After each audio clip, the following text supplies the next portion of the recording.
প্রিয় দর্শক শ্রোতা, আমি এখন দলকাঠার পশ্চিমে। এই শহরের পাশে রয়েছে নাসির মোহাম্মদ ডেল আর বনজামিরাগোনা নামে দুটি বৃহত্তর গ্রাম।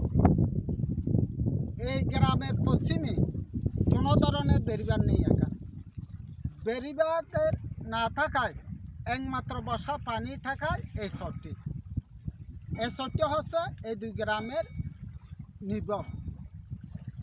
কিন্তু আমার সামনে যে এলাকা আছে, এই এলাকায় বন্দর কর্তৃপক্ষ 186 একর জায়গা অধিগ্রহণ করেছেন।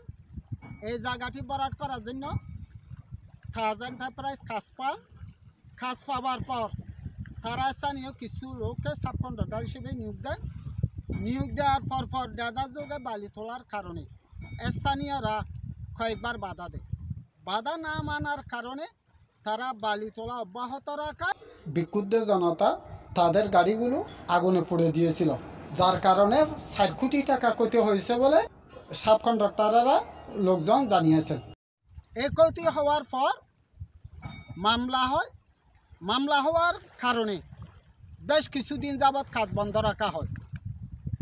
কাজ বন্ধ রাখার পর আবার ওই তাজ এন্টারপ্রাইজ মহেশখালী উপজেলার গোরখঘাটা গ্রামের প্রভাবশালী খোকন নামে এক ব্যক্তিকে এই কাজ দেওয়া হয়।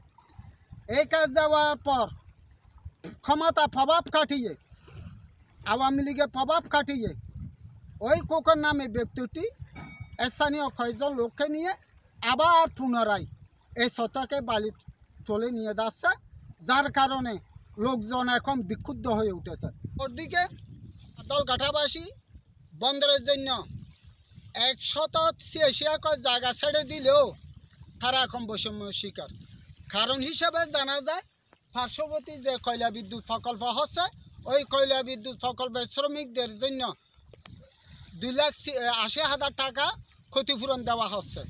কিন্তু এই শ্রমিকদের জন্য, বন্দরের জন্য যারা জায়গা দিয়েছে, এই বন্দরের শ্রমিকদের জন্য বরাদ্দ দেওয়া হচ্ছে মাত্র 10,000 টাকা, যার কারণে কেউ এই টাকা নিচ্ছে না। এটা বৈষম্য শিকার বলে তারা দাবি করেন। এটি তাদের অফুরন্ত ক্ষতি হচ্ছে বলে দাবি করেন এবং তাদেরকে 2,80,000 টাকা করে ক্ষতিপূরণ দেওয়ার জন্য দাবি জানান স্থানীয়রা।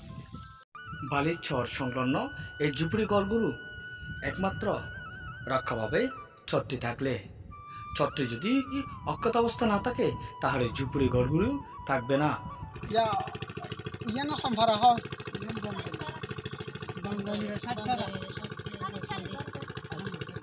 আমি কেন ওনারা বালি যে তুলি ফেলা, তারা বালি তুলি ফেলাইলে বর্ষা মৌসুম মাঝে ওনারা থাকতে পারবেন না,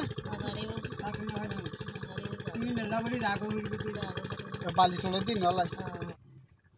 আর ওই যে বনজামিরার পশ্চিম পাশে সাইডফেড়া সুইচ গেটের পাশে, তো এখন বল গেটে কয়লা বিদ্যুতের পাশে যাবে নাকি বড় সর আর বাড়ির পশ্চিম পাশে এই সরে বিয়া বল গেটে হারিয়ে লই যার গই। তবে আরও বাসি যাইকে ফোরা দলগড়া বাসিও কি বাসি যাবি। তো একখান অনুরোধ, জিনিসিয়ান দলগড়া লক্ষ্য বলে জিনিসিয়ান কিছু মাঝখানে আইয়ের যদি গতা বান দিলে আর কি আরও টাইট পেয়ে যাম, দলগড়া বাসিও টাইট ফেরবি, যতদিন টাইট ফেরি পরে বাইরে হারিলে কোনো অসুবিধা নাই। এখন তো আমরা তো ছিন্ন ভিন্ন হয়ে যাব। সরকার আমাদেরকে যে পুনর্বাসনও তো দেয় না, যে টাকাগুলি দিছে সেই টাকাগুলি আমরা তো বিড়ে বাড়ি নিচ্ছি। তবে আমরা যাওয়ার জন্য যেটা কচ্ছাপাতিয়ত, এগুলি তো দিতে হবে। কচ্ছাপাতিয়ত দেয় নাই, এগুলিও দিতে হবে। আমাদেরকে কি রক্ষা করতে হবে, আর দলগড়াবাসীকে রক্ষা করতে হবে। এরকম করলে কিন্তু অশৃঙ্খলা হয়ে যাবে। এভাবে যদি বালি তুলে আমরা দলগড়াবাসী জনগণ আছে, আমরা টাকাই দেব। তাদের দাবি হচ্ছে বেড়িবাঁধ নির্মাণ না করে এখান থেকে যদি বালি তোলা হয়, তাহলে বর্ষা মৌসুমে নাসির মোহাম্মদ ডেল, বনজামিরাগোনা সহ বিভিন্ন এলাকা তলিয়ে যাবে, বেসে যাবে কোটি কোটি টাকার সিন্ডি প্রকল্প এবং বিভিন্ন বাড়িঘর আসবাবপত্র। তাদের একমাত্র দাবি বেড়িবাঁধ নির্মাণ করা হোক।